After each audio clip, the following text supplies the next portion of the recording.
What's up guys, Perry from Rockville here, and today I'm going to show you how to set up your RCS 6-zone 70-volt commercial amplifier series. This video will apply for the RCS180-6, the RCS350-6, and the RCS650-6 70-volt amplifiers. This is perfect for playing music or making announcements at any restaurants, offices, gymnasiums, and much more. So as you can see, it comes with the amp itself, a wireless remote, and detachable rack ears that we can use to mount it onto a rack bag or rack mount. We can attach them by lining them up to the holes on each side of our amplifier and using the included screws to lock them in place. There's also attachable handles that we can add to each rack ear by using the other included pairs of screws to lock them in place. Now before we dive into the amp, let me quickly explain how 70-volt systems work. 70-volt amps like this one here allow you to run large amounts of speakers through a fixed and constant wattage with this one amp. For example, you can run over 100 speakers off this one amp by matching the watts being drawn by the speakers and the total wattage of the amp. We're able to do this because each 70-volt speaker comes with a built-in transformer called a tap that pulls a fixed amount of wattage from the amp to that speaker. Furthermore, for many 70-volt speakers, this tap allows you to choose and change the amounts of watts being drawn by the speakers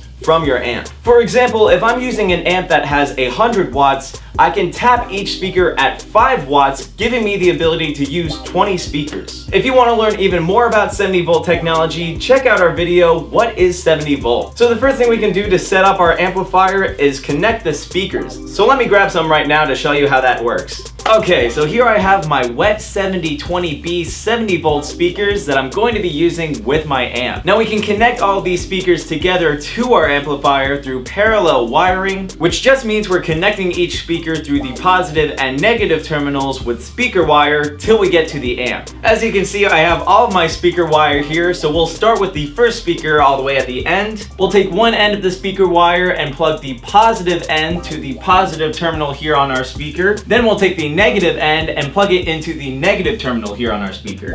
So then we're going to take the other end of that speaker wire and plug the positive and negative ends to the positive and negative terminals on the next speaker. So now to connect my second speaker to the next one, I'm going to grab another speaker wire. I'm going to take one end and plug it into the same terminals as the previous speaker. Then we'll take the other end and plug it into the positive and negative terminals here on the next speaker. And we can repeat this process all the way down our speaker chain till we get to the last speaker to connect to the amp. So once we have all of our speakers connected, I'm going to take one more speaker wire. I'm going to take one end and plug it into the positive and negative terminals on the last speaker of our chain. Then we can take the other end and plug it into either the direct output of the amplifier or into any of the available zones through the Phoenix terminals. For today, I'll plug it into the direct outputs of the amp with the positive wire going into the positive 70-volt terminal and the negative wire going into the negative common terminal. Do keep in mind, if you're planning to use one of the available zones, that you'll need a flathead screwdriver to open and close up the terminals. Also, if you look on the back of the amp, you'll notice we have a 100-volt terminal that we can use, as well as a 4 and 16 ohm terminal that we can use with regular 4 to 16 ohm speakers. Just keep in mind the final impedance load shouldn't fall under 4 ohms if you're planning to use this output. So now I can go ahead and turn on my amp. So right under the power light, you'll notice the output spectrum display so you can visually tell how loud your amp is getting. So like I mentioned before, this is a multi-zone amplifier, so we have the ability to set speakers up to 6 different zones. This opens up the flexibility of where you can control the audio and the different zones you can set up in your space. So basically you can route your speakers to different zones within your space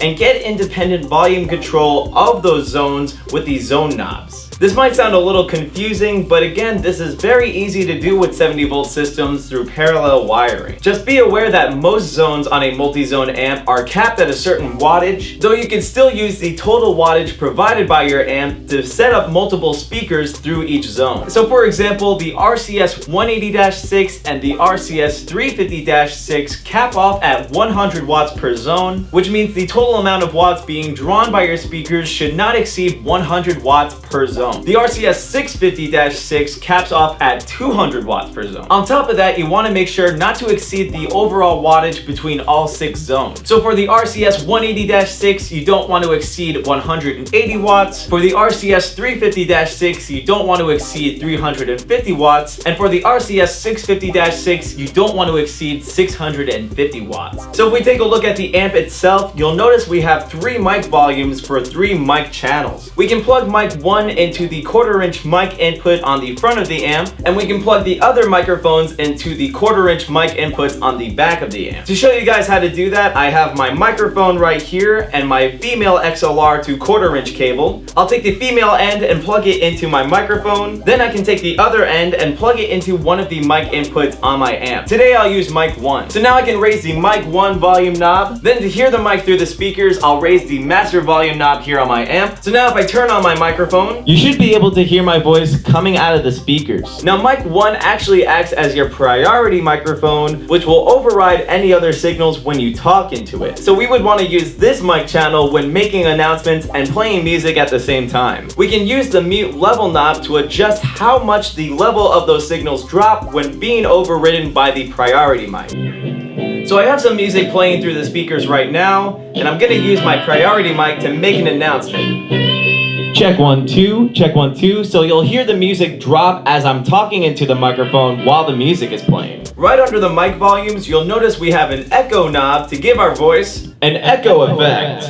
Next to that, we have the repeat and speed knobs that we can use to fine-tune the echo coming from our voice. However, the echo will only work for microphones 2 and 3. There's also RCA line inputs on the back of the amp we can use, and a line output that we can use to expand our setup even further with additional speakers. The volume knob for the line inputs are on the front of the amp as well. We also have the optical input on the back of the amp so we can connect it to any TV, computer, or gaming console with an optical output. The volume for the optical device is right next to the line level on the front of the amp. Also keep in mind to remove the cap before using the optical input. We also have a bass and treble knob that we can use to adjust the overall sound coming from our amp. So if I adjust the bass knob, that will affect all the low end coming from my amp. You'll hear there's a lot more bass coming from my voice, and we can use the treble knob to adjust all the high end coming from the amp. As you can hear now, my voice has a lot more high end to it. We also have a master volume control for everything coming out of the amp and an overall volume control for all MP3 devices. We can connect MP3 devices by using the USB or SD card inputs. We have a mode button that we can use to change the source of our music between USB or SD card input and Bluetooth mode so we can connect our smartphone or tablet. To do that, we'll switch the amp to Bluetooth mode using the mode button. Then you'll want to go into the Bluetooth settings on your smartphone or tablet, search for the name of the amp itself, click on it to pair,